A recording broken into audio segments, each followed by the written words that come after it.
We elay Shemot. What does that mean? And these names. And it's also known as the book of Exodus. The book of Exodus. Let's go to the books of Exodus.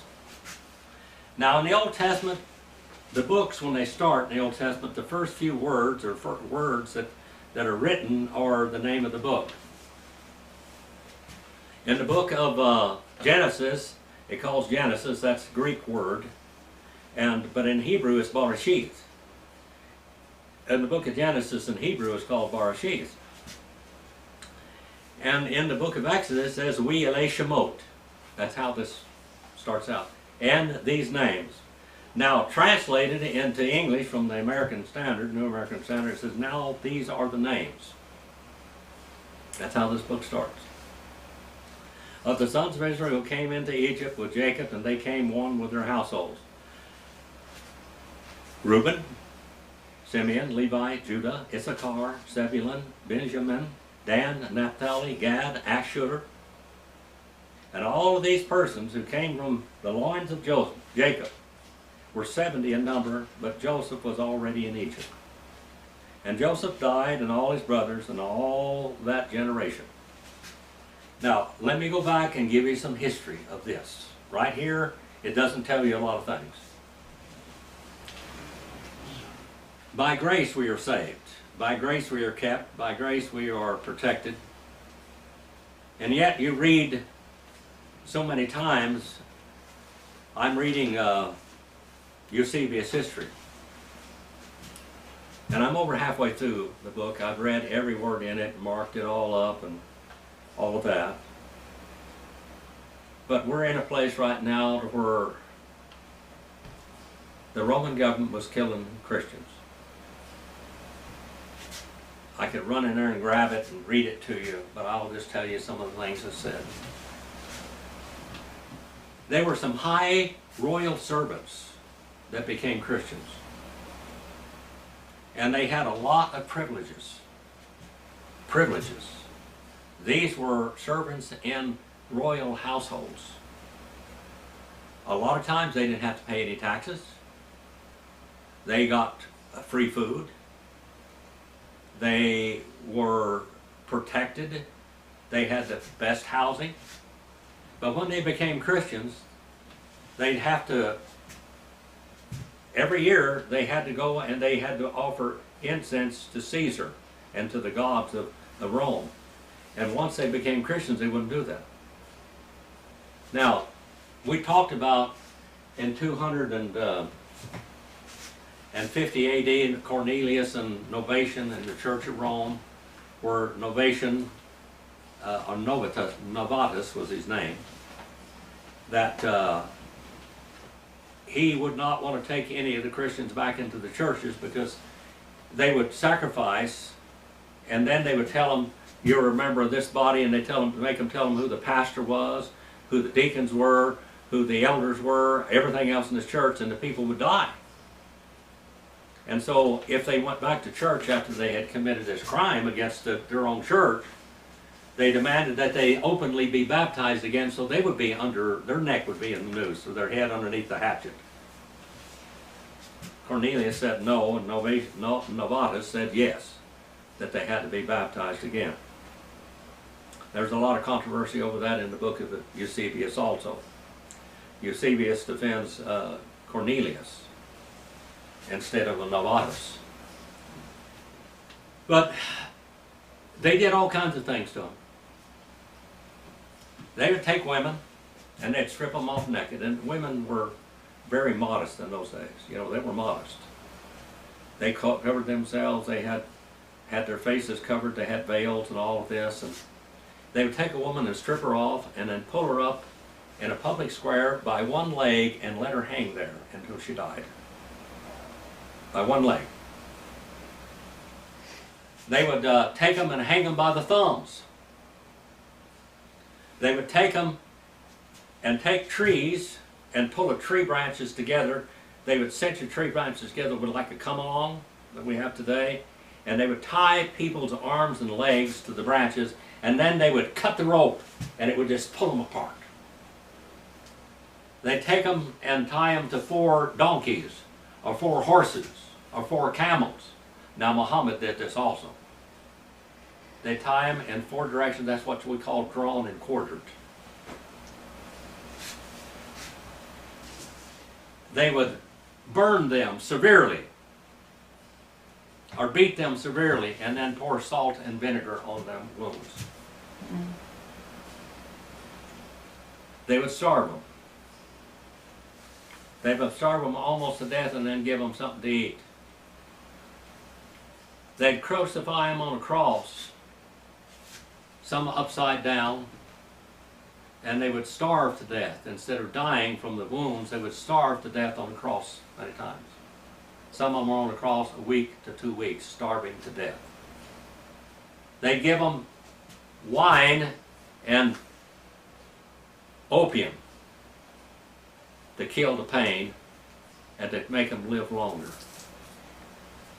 These are the things that happened in church history.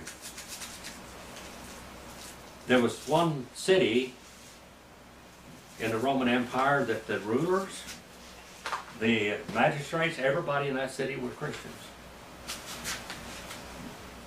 And they took and they surrounded that city with war machines, and they threw flaming balls of pitch until the city was completely burned up. Every man, woman, and child was killed simply because they were Christians. Now just think about that today. How many people would be Christians today if you were taken before Goldfield over here and said, if you're a Christian, you're going to die? You know, the least violent way of death was beheading. But that was only for the elite. Beheading was only for the elite. Now we think of that as horrible. But that was a so much less torturous way. They said they had beheaded so many people that their swords were so dull that they had to just beat their heads and their necks until their necks just finally broke in two until their skin was gone. It wasn't a clean cut. All of this. Now, I said that to say this. This is a long time before that. The time we talk about was over here in the church age, in the early part of the church age. Israel, the Jewish nation, persecuted the Christians to begin with. And then the Roman government followed suit. And then the Catholic Church followed suit later, after they got control and power. Let's go on down here now. And now the sons of Israel were fruitful and increased greatly and multiplied and became exceedingly mighty, so that the land was filled with them. Now they lived in the land of Goshen in Egypt. Egypt, our word Egypt comes from the Greek, Egyptos. But in Hebrew it's Mitzrayim. Mitzrayim means the land of red mud and canal banks. It was a watered place. It was an irrigated country. They didn't just depend on the rain. They had irrigation. There are places in America that are dryland farming. A lot of it in Iowa and Wisconsin, back into those areas where their farmland is irrigated simply by rain. Texas, Oklahoma. When a drought comes, when they don't have rain, then their crops don't work. And Joseph, when he was in Egypt, basically, God had sent a dream to Pharaoh. There would be 7 years of plenty and 7 years of famine, and Pharaoh put Joseph in charge of gathering, doing whatever needed to be done to survive, and he gathered up all of this. He taxed the people very heavy, and took a lot of their grain and put it into warehouses. These great big towers over there, great big tall towers as you go into Bishop over there, big silos. He had silos built. They put the grain in there. And then for the next 7 years, he bought up every piece of land in Egypt. The only land that was not bought and owned by Pharaoh was the land of the high priest. So Pharaoh became the richest man in the world under Joseph. And then more kings come in. And these kings did not know Joseph. Well, as long as Joseph and his brothers were alive, they were the generals of Egypt, Mitzrayim. When somebody came against the Pharaoh, a different government, the sons of Jacob would go out and fight. If you want to read how powerful they were and how tremendous fighters are, read the book of Jasher with the Canaanite Wars. One man would kill 1,000. One soldier would kill 1,000. That's something. As long as those boys were alive in Egypt, the Egyptians did not speak against them. Because these boys were like gods in their eyes. Powerful warriors. But now it's all over. Now we have a brand new group of pharaohs in here. Now the king that rose up over Egypt who did not know Joseph. And he said to his people, behold, the people of the sons of Israel are more and mightier than we are. Come, let us deal deceitfully with them, lest they multiply, and in the event of a war, they also join themselves to those who hate us, and fight against us, and depart from the land. So they appointed taskmasters over them to afflict them with hard labor. That word labor there means torture. Torturous labor. And they built for Pharaoh storage cities of Python and Ramses. Hard labor. Hard labor. I remember from the time I grew up, I learned to walk in the cotton fields. That's hard labor, by the way. That's hard labor.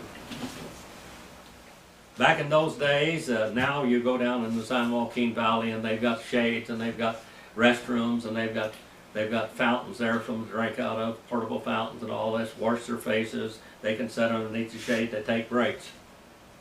Marilyn, you remember when we were picking your cotton fields, don't you? Right. I was a little baby out there crawling behind my grandmother, picking cotton. She'd pick a lot of cotton in a day. She had a long sack. I wanted to work. And so, as I learned to walk, I was walking and crawling in those cotton fields out there. We didn't have any water except what we carried in a gallon jug that was wrapped up with wetted burlap bags or cotton, potato sacks. That's what. Yeah, you remember that too, don't you, Larry? Yeah. We do that. We dragged this bottle with us so we'd have something to drink. If you had to go to the bathroom, you'd better just wish you were in tall cotton. Simple as that. Well, we worked like that. We worked from dark to dark.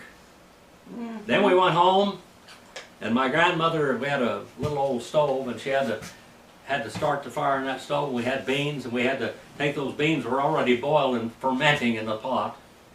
She'd throw a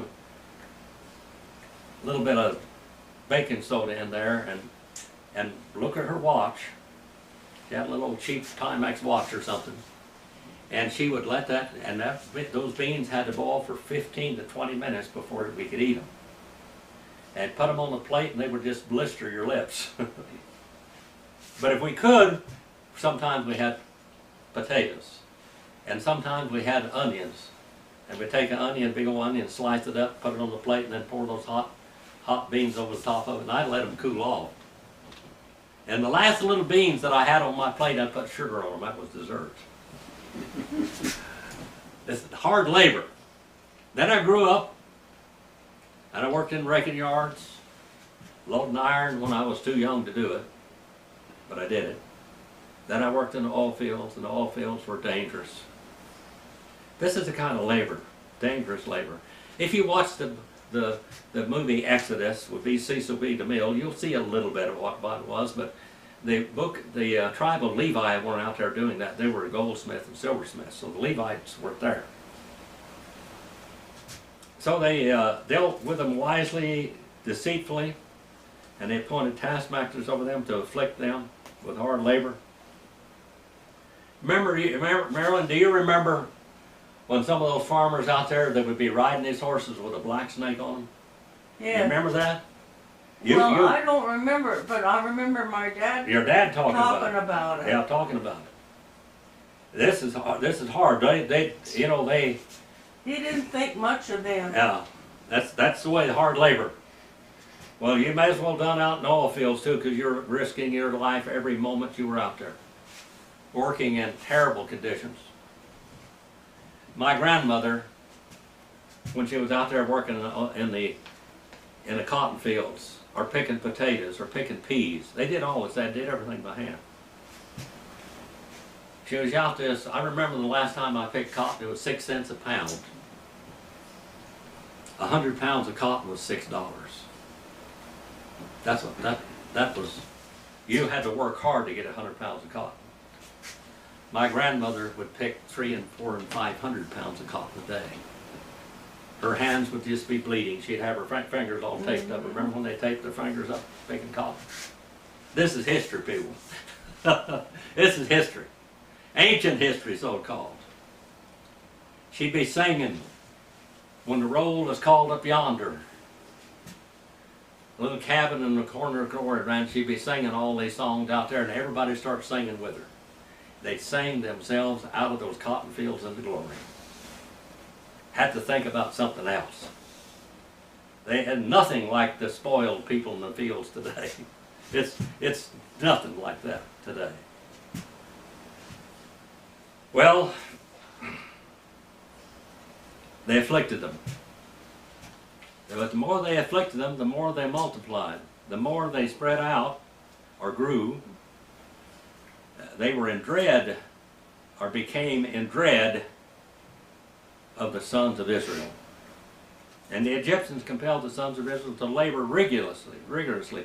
Maybe they'll be so tired when they go home they won't feel like making love and making more babies. They'll be wore out when they go home, but they just kept on having more babies. God multiplied them. And they made their lives bitter and hard labor in mortar and bricks and all kinds of labor in the field and all of their labors which they rigorously imposed upon them. And the king of Egypt spoke to the Hebrew midwives, and one of whom was named Shiphrah, and the other whose name was Puah. These are probably heads of the midwives, and said to them, when you are helping the Hebrew women give birth and see them upon the birth stool, if it is a son, you shall put him to death. But if it is a daughter, then she shall live. But the midwives feared God. It says there they kept on fearing God. And they did not do as the king of Egypt commanded them, but let the boys live. So the king of Egypt called the midwives and said, why have you done this thing, and let the boys live? And the midwives said to Pharaoh, because the Hebrew women are not as Egyptian women, for they are vigorous. They give birth before the midwife even needs to come. They're working. They work. And when they worked, they were vigorous, they were strong. A lot of times women will lay up and get fat and whatever, you know, when they're pregnant and everything nowadays. But back in those days, these women worked all the way till they gave birth. My grandmother worked until the day that she had my mother. My great-grandmother, same thing. She had 11 or 12 kids. They worked up until the time they had the children, and they had them easier. Now God was with the midwives, and the people multiplied and became very mighty. And it came about because the midwives feared God that they established households for them. Houses of honor. Houses of honor. And Pharaoh commanded all his people, saying, every son who is born, you are to cast him into the Nile, and every daughter, you are to keep alive. So now he passes another law. This is a totalitarian government. This is what we call a Nazi government. Okay?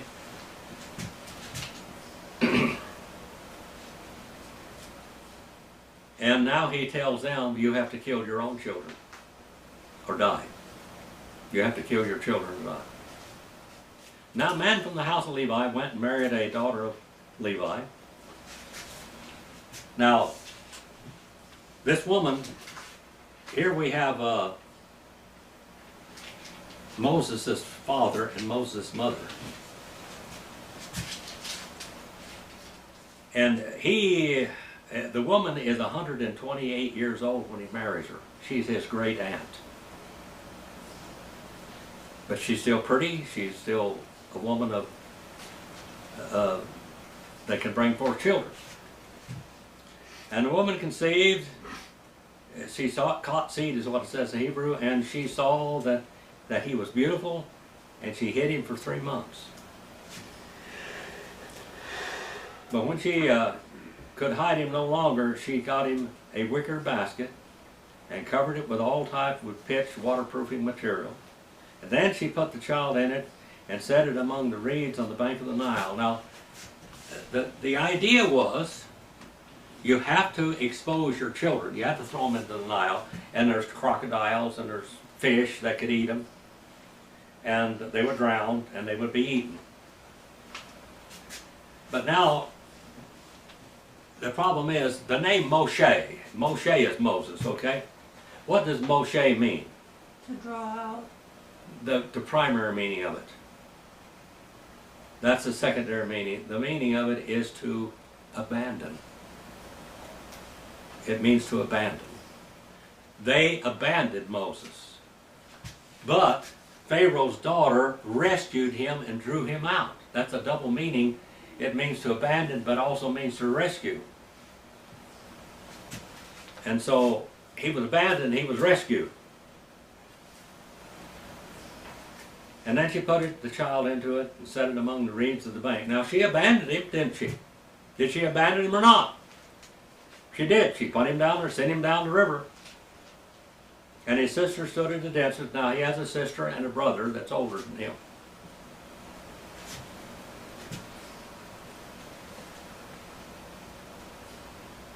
His sister stood at the distance to find out what would happen to him. Now they're praying all the time. But how many Hebrew mothers and fathers prayed when they set their children down the river? How many of others prayed? But yet they didn't make it. Then the daughter of Pharaoh came to bathe in the Nile. Now the Hebrew or the Pharaohs, these Egyptians were very clean people. They took a bath every day, sometimes twice a day. They combed their hair, they shaved, they did everything. The Hebrews kind of scraggly looking characters. And these Egyptians are really pristinely, immaculately clean and dressed. And so she comes down to bathe in the Nile River. And she goes down there to worship Hasheshet. And she saw a basket among the reeds and said to her maid, and she brought it to her. And when she opened it, she saw the child, and behold, the boy was crying. And she had pity on him and said, "This is one of the Hebrew children." Now here we have the unpreventable progress of God and God's eternal purpose and work in place. Then his sister said to Pharaoh's daughter, "Shall I go and call a nurse for him from among the Hebrew women, that she may nurse the child for you?" Yeah, he's going to get his mother, and his mother is going to nurse him. She's nursed him for 3 months now. She's going to keep on nursing him.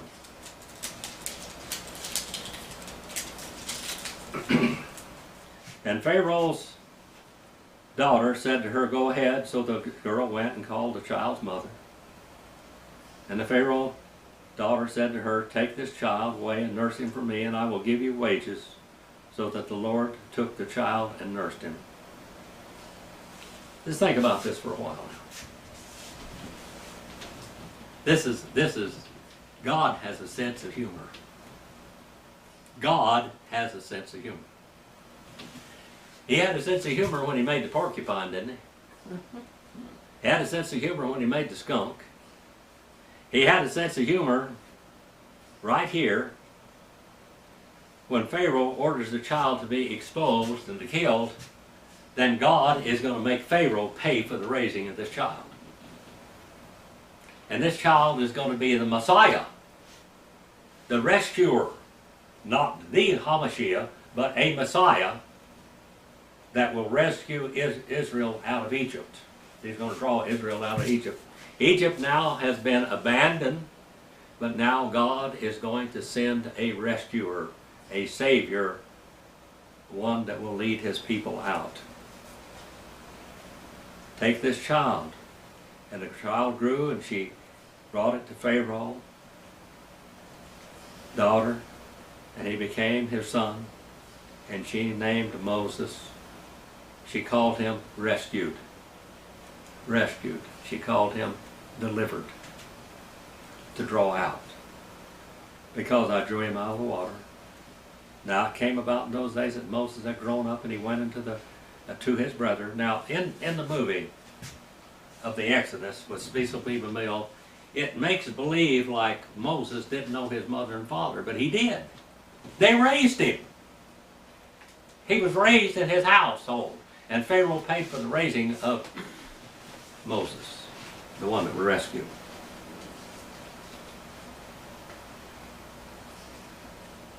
God had a sense of humor.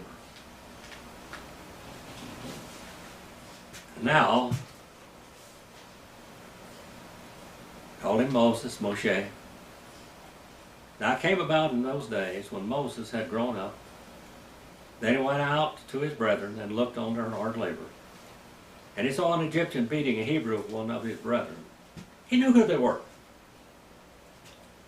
So he looked this way and he looked that way. And he saw there was no one around, so he struck the Egyptian and hid him in the sand. And he went out the next day, and behold, 2 Hebrews were fighting with each other, and he said to them, the offender, "Why are you striking your companion?" And he said, "Who made you a prince and judge over us? Are you intending to kill me as you killed the Egyptian?" Then Moses was afraid and said, "Surely the matter has become known." And when Pharaoh heard the matter, he tried to kill Moses. Now what happened here is Pharaoh put a warrant out for Moses, dead or alive. You capture him dead or alive. Now, the book of Jasher tells a whole lot more about that. And he split the scene. Gone.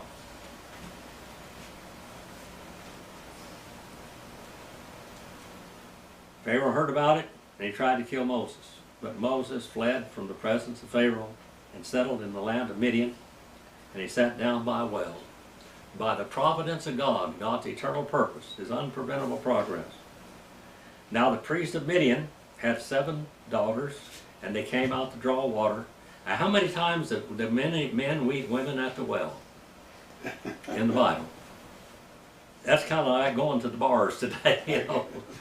That's a lot of people go to bars and they meet these people, but sometimes people go to church and they meet each other too. That's a better place. The watering holes. And they filled the troughs with water to their father's flock, and the shepherds came and drove them away, but Moses stood up and helped them and watered their flock. And when they came to Ruel, now this is Jethro, he's got all of these different names. Ruel means friend of God.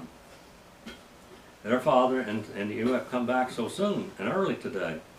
And she said, "An Egyptian delivered us from the hand of the shepherds." Now, Moses was dressed like an Egyptian. And they said, what is more, he even drew water for us and watered the flock. And he said to his daughters, "Where is he?" This sounds like he's going to be useful. "Why it is that you've left the man behind. Invite him here to have something to eat." Now here we have the rightful way they did this. And Moses was willing to dwell with the man, and he gave his daughter Zipporah to Moses. And she gave birth to a son, and he named him Gershon. And she said, "I have been a sojourner in a foreign land." It came about in the course of many days, the king of Egypt died. And the sons of Israel sighed because of the bondage, and they cried out. And their cry, the help of their bondage, rose to God. So God heard their groanings, and God remembered his covenant with Abraham, Isaac, and Jacob. And he saw the sons of Israel, and God took notice of them. And now, we're going to have the rescuer of God's people, the one who rescues God's people. Our Father, we send this message out for your honor and glory. Please use it wherever it goes. Please touch people's lives. And I'm so thankful for students that I have all over the world that listen to these messages and respond to me from wherever they are. I'll agree are all the way over there in Wales. Every message he listens to, every word, Father. I know he's making progress there. I pray that you bless him with his family, with your word too, wherever it may be, in whatever foreign land it is. Please forgive me where I fail you. In Jesus' name.